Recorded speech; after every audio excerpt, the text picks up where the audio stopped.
காணொளியில் நம்ம என்ன பார்க்க போகிறோம்னா தமிழ் இலக்கணம். தமிழ் இலக்கணத்தில் தமிழ் இலக்கணங்களில் என்னென்ன வகை இருக்குது அப்படிங்கிறது தான் பார்க்க போகிறோம். தமிழ் இலக்கணத்தில் என்னென்ன வகை இருக்குது அப்படின்னா எழுத்து, சொல், பொருள், யாப்பு, அணி இலக்கணம் அப்படின்னு 5 இலக்கண வகைகள் இருக்குது. இப்போ இலக்கணத்தை பார்க்கறதுக்கு முன்னாடி நம்ம மொழி அப்படின்னா என்னங்கிறத பார்ப்போம். மொழி அப்படிங்கிறது ஒரு கருத்தை மற்றவங்களுக்கு தெரிவிக்க பயன்படுத்துகிற ஒரு கருவி. இதுதான் மொழி. இலக்கணம் அப்படின்னா இலக்கணங்கிறது ஒரு மொழியை பிழை இல்லாமல் பேசவும் எழுதவும் உதவுது. இதுதான் இலக்கணம். இந்த இலக்கணங்கள் தான் தமிழ் இலக்கணத்தில் 5 வகையில் பிரிச்சிருக்காங்க. என்னென்னா எழுத்து, சொல், பொருள், யாப்பு, அணி அப்படிங்கிற 5 வகையில் பிரிச்சிருக்காங்க. இப்போ நம்ம முதல்ல இதில் என்ன பார்க்க போகிறோம்னா இந்த காணொலியில் நம்ம என்ன பார்க்க போகிறோம்னா எழுத்து இலக்கணம். அதை பற்றி தான் நம்ம பார்க்க போகிறோம். எழுத்து இலக்கணம் அப்படிங்கிறது என்னென்னா எழுத்துக்களோட பிறப்பு, வகை, வடிவம் மற்றும் அவற்றின் மாற்றங்கள் பற்றி குறிப்பிடும் இலக்கணம். இதுதான் எழுத்து இலக்கணம். இதில் எழுத்து பிறப்பு அப்படிங்கிறத நம்ம என்னங்கிறத இப்போ பார்ப்போம். எழுத்து பிறப்பு இது 2 வகையாக இருக்குது. ஒன்று என்னன்னா இடப்பிறப்பு, முயற்சி பிறப்பு. இடப்பிறப்பு அப்படின்னா இந்த பாருங்க, இடப்பிறப்பு அப்படிங்கிறது மார்பு, வல்லினம். மார்பு அப்படின்னா நெஞ்சு பகுதி. நெஞ்சு பகுதியிலேருந்து வல்லின எழுத்துக்கள் உருவாகுது. அடுத்தது கழுத்து பகுதியில் என்னென்ன எழுத்துக்கள் உருவாகுது அப்படின்னா உயிர் எழுத்துக்களும் இடையின எழுத்துக்களும் கழுத்துலேருந்து தோன்றுறது.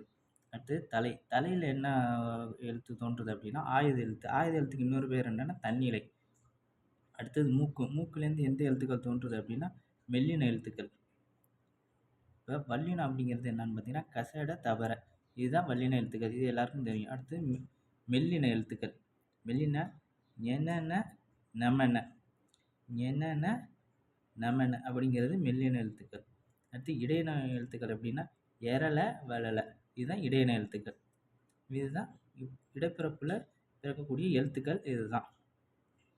அடுத்து முயற்சி பிறப்பு. அதில் எந்த எழுத்துக்கள் எப்படி தோன்றுங்கிறத பார்ப்போம். இப்போ ஆ அப்படிங்கிறது வாயை திறந்து ஒலிக்கிறதுனால இந்த 2 எழுத்துக்களும் உயிர் எழுத்துக்களும் உருவாகுது.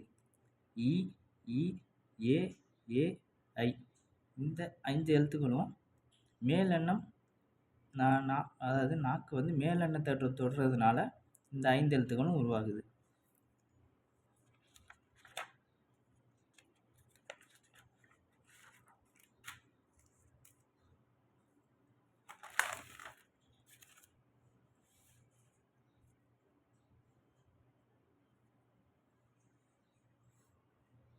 அடுத்தது உயிரெழுத்துக்களில் மிச்சம் இருக்கிற எழுத்துக்கள்னா உ, ஓ, ஔ இந்த 5 எழுத்துக்களும் உதடுகள் ஒட்டுறதுனால பிறக்குது. அடுத்தது மெய்யெழுத்துக்கள் எப்படி தோன்றுங்கிறத நம்ம இப்போ பார்க்கலாம். இக்கு, இங்கு நாக்கு மேலெண்ணத்தை தொடுறதுனால இந்த 2 எழுத்துக்களும் உருவாகுது. இச்சு, இஞ்சு நாக்கு நடு அன்னத்தை தொடுறதுனால இந்த 2 எழுத்துக்களும் உருவாகுது. அடுத்தது இட்டு, இன்னு நாக்கு நுனி அன்னத்தை தொடுறதுனால இந்த 2 எழுத்துக்களும் உருவாகுது. இத்து, இன்னு நாக்கு அடி நுனியை தொடுறதுனால உருவாகுது. இப்பு, இம்மு மேலுதடு உதடு பொருந்துறதுனால இந்த 2 எழுத்துக்களும் உருவாகுது. ஈ அப்படிங்கிறது அடிப்பகுதி மேல்வாய் அடிப்பகுதி பொருந்ததுனால உருவாகுது. இரு, இல்லு மேல்வாய் நாவின் நுனி தடவுவதனால இந்த 2 எழுத்துக்களும் உருவாகுது. அடுத்து இல்லு மேல்வாய் பல்லின் அடியை நாக்கின் ஓரங்கள் தடித்து நெருங்குவதால் இந்த எழுத்துக்கள் உருவாகிறது. இல்லு மேல்வாய் நாவினது ஓரங்கள் தடித்து தடவுதல். இவ்வு மேல்வாய் பல்லை கீழுதடு பொருந்துவதனால் இந்த எழுத்து உருவாகுது. அடுத்து இரு, இன்னு மேல்வாய் நாக்கின் நுனி பொருந்துதலால் இந்த 2 எழுத்துக்களும் உருவாகுது. இதை நல்லா கவனிச்சிங்க. இது கேள்விகள் கேட்பாங்க டிஎன்பிஎஸ்சி எக்ஸாமில், எப்படி வேணாலும் கேட்பாங்க. இப்போ பார்த்தீங்கன்னா உதாரணத்துக்கு இந்த உதடுகள் பொருந்துவதால் உருவாகும் எழுத்துக்கள் என்ன அப்படிங்கிற மாதிரிலாம் கேட்பாங்க. இன்னும் மேல்வாய் நாவின் நுனி தடவுவதனால் உருவாகும் எழுத்துக்கள் என்னன்னு கேட்பாங்க. மெய் எழுத்துக்கள் எப்படி உருவாகுது அப்படின்னு கேட்பாங்க. ஒவ்வொன்றும் கேள்வி வித்தியாசமாக கேட்பாங்க.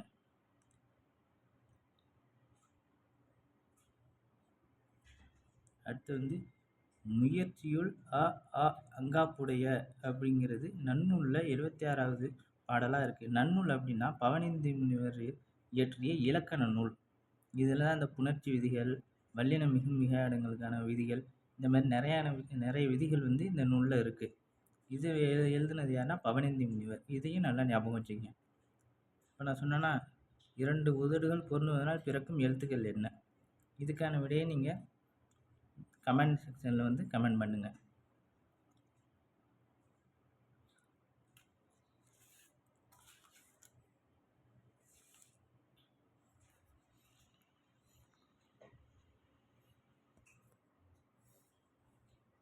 இப்போ அடுத்ததாக நம்ம என்ன பார்க்க போகிறோம்னா எழுத்துக்களின் மாத்திரை அளவு. எழுத்துக்களின் மாத்திரை அளவு அப்படி என்னன்னா ஒரு வினாடி நேரத்தில் ஒரு சொல் நம்ம எப்படி ஒலிக்குது அப்படிங்கிறதோட அளவு தான் மாத்திரை அப்படிங்கிறது. ஒரு வினாடி நேரத்தில் ஒலிக்கக்கூடிய அளவு தான் ஒரு மாத்திரை. நெடில் ஒரு வினாடி நேரத்தில் ஒலிக்கக்கூடிய அளவு 2 மாத்திரை. அதுமாதிரி மெய்யெழுத்துக்கள் அரை மாத்திரை, ஆயுத எழுத்து அரை மாத்திரை. இதுதான் எழுத்துக்களோட மாத்திரை அளவு. அடுத்தது வகைகள். எழுத்திலக்கணத்தில் என்ன வகை இருக்குது அப்படிங்கிறத நம்ம பார்ப்போம். இதுக்கு முன்னாடி நம்ம பார்த்தது என்னென்னா எழுத்துக்களோட பிறப்பு. எழுத்துக்கள் எப்படி பிறக்குது, உயிர் எழுத்துக்கள் மெய் எழுத்துக்கள் எப்படி பிறக்குது, அதோட மாத்திரை அளவு என்னங்கிறத பார்த்தோம். இப்போ தான் அதோட வகைகள் என்னங்கிறத பார்க்க போகிறோம். எழுத்து இலக்கணம் வந்து 2 வகைப்படுது. ஒன்று என்னென்னா முதல் எழுத்து, இன்னொன்று சார்பு எழுத்து. முதல் எழுத்து அப்படின்னா உயிர் எழுத்து 12 மெய் எழுத்து 18 சேர்ந்த 30 எழுத்துக்கள் தான் முதல் எழுத்து. இதில் வந்து குறில் நெடில்னு 2 வகை இருக்குது. குறில் அப்படின்னா அ, இ, உ, ஏ, ஓ. இந்த 5 எழுத்துக்களும் குறில் எழுத்துக்கள். குறில் எழுத்துக்கள் எத்தனைன்னு கேட்கறதுக்கு வாய்ப்பு இருக்குது. அது பார்த்திங்கன்னா 5 குறில் எழுத்துக்கள். நெடில் எழுத்துக்கள் அப்படின்னு பார்த்தீங்கன்னா அ, இ, உ, ஏ, ஐ, ஓ, ஔ. இந்த 7 எழுத்துக்கள் நெடில் எழுத்துக்கள் வந்து 7 இருக்குது. ஆயுத எழுத்து ஏற்கனவே சொன்ன மாதிரி ஆயுத எழுத்து அல்லது தன்னிலை இது ஒன்று தான்.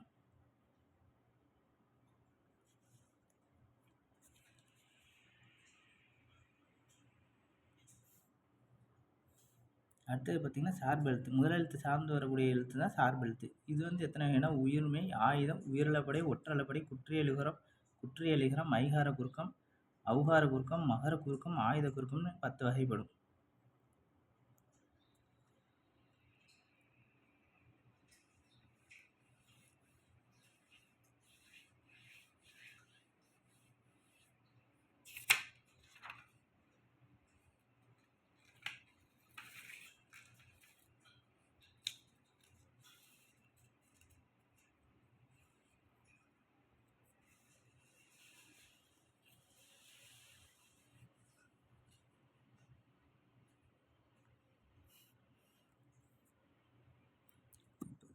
இப்போ நம்ம சார்பெழுத்துகள் வகைகள் என்னென்னங்கிறத நம்ம இப்போ பார்க்க போகிறோம். சார்பெழுத்து முதல்ல இருக்கிறது உயிர்மெய். உயிர்மெய்னா ஒன்றும் இல்லை, உயிர் எழுத்துக்களும் மெய் எழுத்துக்களும் சேர்ந்தது தான் உயிர்மெய் எழுத்து. அது உயிர் எழுத்துக்கள் 12 மெய் எழுத்துக்கள் 18 சேர்ந்த எழுத்துக்கள் தான் உயிர்மெய் எழுத்துக்கள். இது ரெண்டும் சேர்த்து எத்தனை வருது? 216. இதுதான் உயிர்மெய் எழுத்துக்கள். ஆயுதம் ஏற்கனவே சொன்னது அது ஒரு எழுத்து தான், அது வந்து தன்னிலைன்னு குறிப்பிடப்படுது. அடுத்து அளப்படை அப்படின்னா தனக்குரிய ஒலி அளவிலிருந்து நீண்டு ஒலிப்பது. அதாவது மாத்திரை அளவுன்னு சொன்னேன்னா அந்த மாத்திரை அளவிலிருந்து நீண்டு ஒலிப்பது தான் அளப்படை. அது அளப்படை அப்படிங்கிறது எத்தனை வகைப்படும் அப்படிங்கிறத நம்ம பார்ப்போம். உயிரிழப்படை அப்படிங்கிறது உயிர் நெடில் எழுத்துக்கள் ஒலி அளவில் நீண்டு ஒலிப்பது. அது என்னென்ன எழுத்துக்கள் அப்படின்னா அ, அதாவது அ, இ, உ, ஏ, ஐ, ஓ, ஔ. இந்த எழுத்துக்கள் நீண்டு ஒலிப்பது தான்.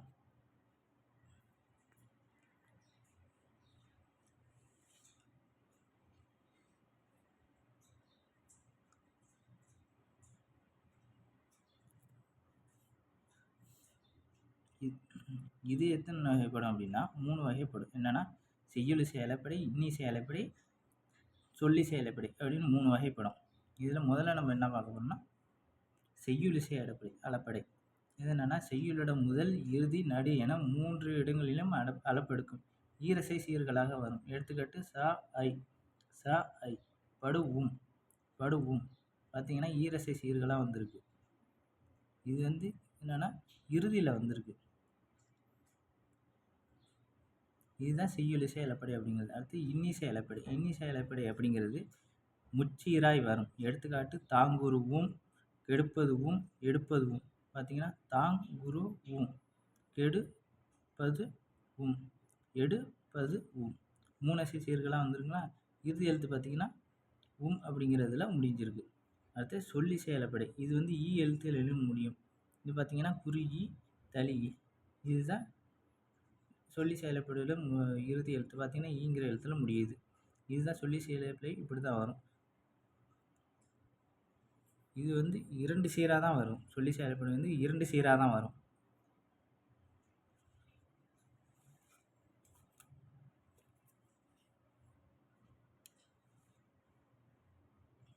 அடுத்து வந்து உயிரிழப்படை பார்த்தோமா. இப்போ ஒற்றலைப்படை. ஒற்றை அப்படிங்கிறது என்னன்னா, செய்யுளில் ஓசை குறையும் இடத்தில் ஒற்றெழுத்துக்கள் மிக்கு ஒலிப்பது ஒற்றலைப்படை.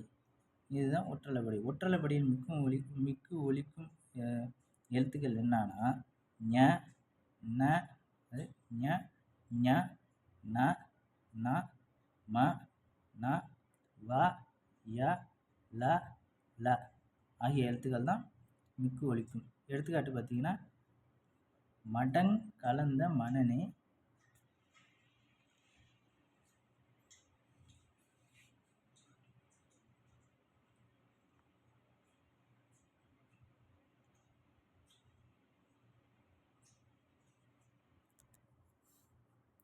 எடுத்துக்காட்டு பார்த்தீங்கன்னா, மடங் கலந்த மணனே விடங்கலந்தானே வேண்டு. இதில் பார்த்தீங்கன்னா இங்குங்கிற எழுத்து ரெண்டு எழுத்தாக வந்திருக்கு பாருங்க. இங்கு இங்கு இங்கு இங்கு.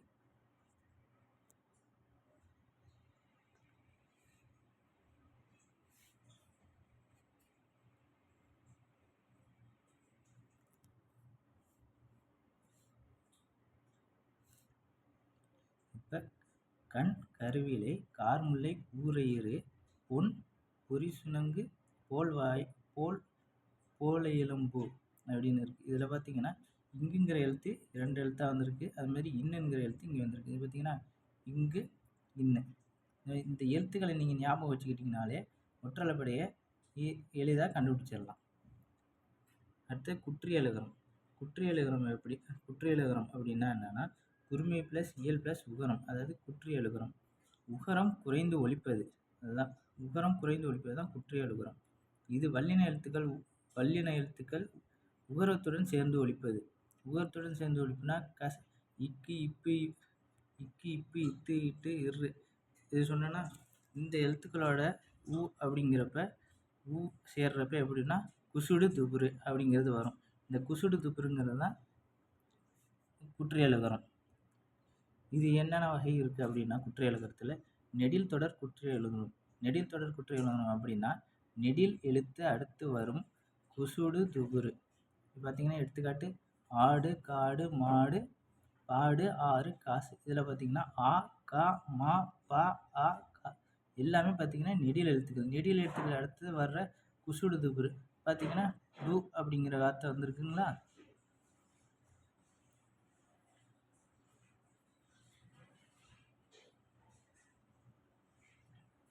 இதில் பார்த்தீங்கன்னா குசுடு துபுருங்கிற வார்த்தையில் வந்திருக்கு. எப்படின்னா டு அப்படி வந்திருக்கா. அடுத்து ரூ வந்திருக்கா. சு வந்திருக்கு பாருங்கள்.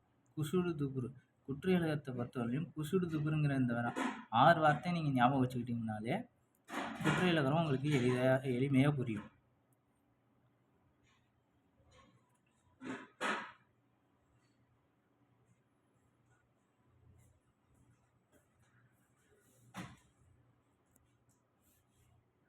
அடுத்தது பார்த்தீங்கன்னா ஆயுதத்தொடர் குற்றியலுகரம். இதுலேயே உங்களுக்கு ஆயுதத்தொடர்னா ஆயுத எழுத்தை அடுத்து வரும் குற்றியலுகரம். இதுதான் ஆயுத எழுத்து என்ன? இக்கண்ணா. இது அடுத்து வர குற்றியலுகர எழுத்துக்கள் தான். என்ன குற்றியலுகர எழுத்துக்கு அடுத்து குசுடு துபுரு. அது பார்த்தீங்கன்னா எக்கு அது இது கசு. இதுதான் ஆயுத எழுத்து அடுத்து வர குசுடு துபுரு.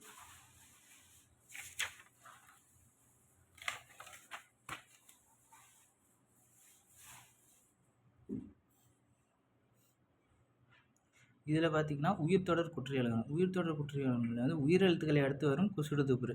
இந்த குசுடு துபுருங்கிற வார்த்தை தான் குற்றியலுகரத்துக்கு ரொம்ப முக்கியமாக உள்ளது. இதில் பார்த்தீங்கன்னா அழகு அரசு உணது இடது வலது.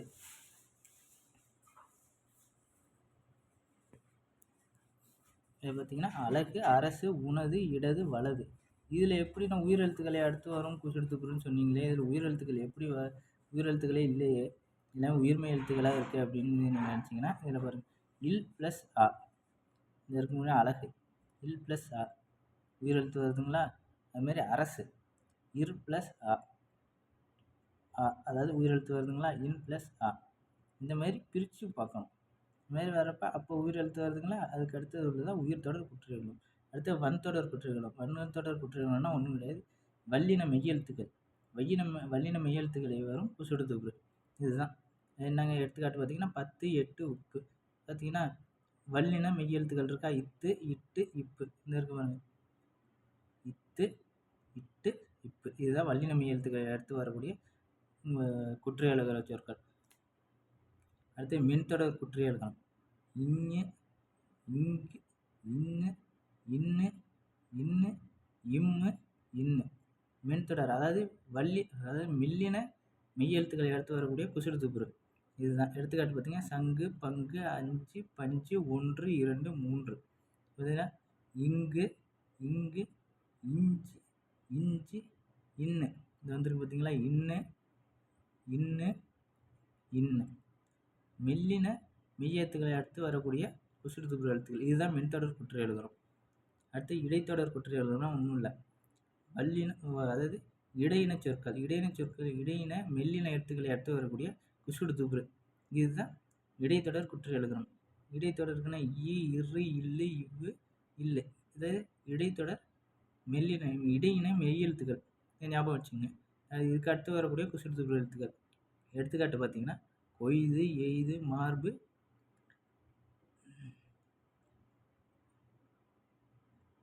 எல்கு. வந்து எல்கு. கொய்து, எய்து, மார்பு, எல்கு.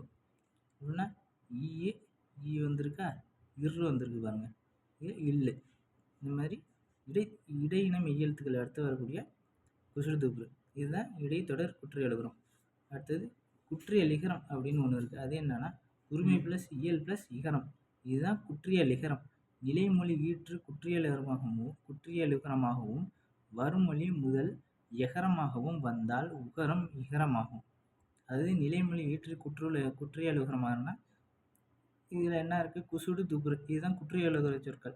இந்த குற்றியலுகர சொற்கள் வந்து நிலைமொழியில் வந்துச்சு அப்படின்னா, வருமொழியில் இருக்குது அப்படின்னா வந்தால் அந்த உகரம் வந்து குற்றியலுகிற உகரம் வந்து இகரமாக மாறும் அப்படின்னு சொல்கிறாங்க. பார்த்தீங்களா, எடுத்துக்காட்டு நாகு, யாது. இது எப்படி மாறுது, நாகி, யாது, அந்த மாதிரி வருது. இப்போ பார்த்தீங்கன்னா குசுடுதுபுரு. அந்த குசுடுதுபுரில் கூ வந்திருக்கா, இதுதான் குற்றியலுகரம். இந்த குற்றியலுகரமாக வர்றப்ப இங்கே என்ன வந்திருக்கு, யான்னு வந்திருக்கா. என்ன சொன்னாங்க, எகரம் வந்தால் உகரம் இகரமாகுமா. இந்த எகரம் இங்கே வர்றப்ப இந்த உகரம் அப்படிங்கிறது இகரமாக மாறுது. அப்போ இகரமாக மாறுறப்ப நாகு ப்ளஸ் யாது, நாகி யாது அப்படிங்கிறது மாறுது. அடுத்து வீடு, யாது. இதுக்கு சொன்ன மாதிரி தான். இந்த மாதிரி குற்றியலுக சொற்கள் யா அப்படிங்கிறது வந்திருக்கு. இந்த யாங்கிறது வர்றப்ப யா உகரம் வந்து இந்த ஊ உகரத்தை ஈயகரமாக மாற்றுறது. அப்போ வீடு யாது அப்படிங்கிறது வீடு யாது அப்படிங்கிறதா மாறும். இப்போ நீங்கள் கமெண்ட் செக்ஷனில் என்ன பண்ணுறீங்கன்னா சார்பெழுத்துக்கள் எத்தனை வகைப்படும் அப்படிங்கிறத கமெண்ட் செக்ஷனில் வந்து கமெண்ட் பண்ணுங்கள்.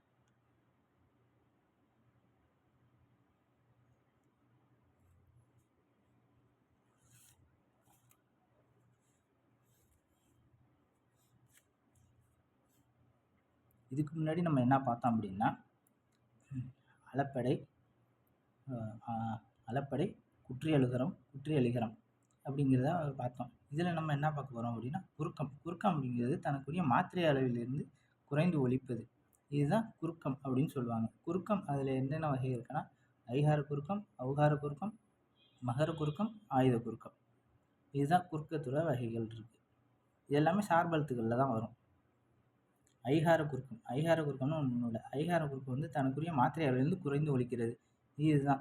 இது எங்கெங்கே ஒலிக்கும் அப்படின்னா சொல்லோட முதல், மையம், இறுதி என 3 இடங்களும் வரும். எடுத்துக்காட்டு பார்த்தீங்கன்னா 5 தலைவன், தடை. பார்த்தீங்கன்னா இதில் வந்து சொல்லோட முதல் எழுத்துலையும் இதில் வந்து தலைவன் இடையில் வந்திருக்கு பாருங்கள், தலைவன் அப்படிங்கிறது. அடுத்து தடை இதில் வந்து இறுதியில் வந்திருக்கு. ஏன்னா 3 இடத்துலையும் வரும். சொல்லோட முதல்லையும் வரும், சொல்லோட மையத்துலேயும் வரும், சொல்லோட இறுதியிலையும் வரும் ஐகார குறுக்கம்.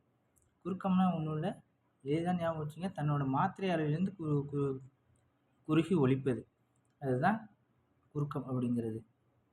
அதுதான் ஐகாரம் அப்படின்னா ஐ. அடுத்து ஔகார குறுக்கம்னு ஒன்றும் இல்லை, அவங்கிற எழுத்து தனக்குரிய மாத்திரை அளவிலிருந்து குறைந்து ஒலிக்கிறது. இதுதான் ஔகார குறுக்கம் அப்படின்னு சொல்லுவாங்க.